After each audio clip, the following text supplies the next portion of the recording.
করছি সবাই ভালো আছে আর আমিও ভালো আছি। তো মা বাজার থেকেই ছোট ছোট শাক আলুগুলো নিয়ে এসেছিলো, তো আজকে এই শাক আলুগুলো মাখা করব।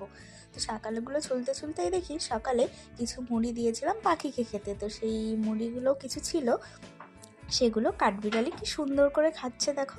তারপরে আমি শাক আলুগুলো ছুলে সুন্দর করে ধুয়ে নিয়েছি, এগুলো পিস পিস করে কেটে নেব। তো এগুলো কেটে নিচ্ছি, এর মধ্যে দেবো আমি দুটো লঙ্কা, যে যেমন ঝাল খায় সে সেমন লঙ্কা দেবে। দেখো আমি এগুলো কেটে নিয়েছি, তো এর মধ্যে দেবো লঙ্কা, দুটো লঙ্কা দিচ্ছি, লঙ্কাগুলো কেটে নিচ্ছি কুচি কুচি করে।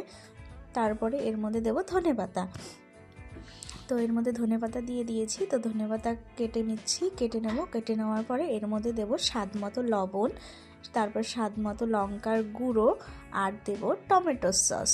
তো টমেটো সস দিয়ে এর মধ্যে দেবো চাট মশলা, তোমরা চাট মশলা না দিলেও পারো। তো তারপরে সুন্দর করে মাখিয়ে খাবো। মাখাটা খুব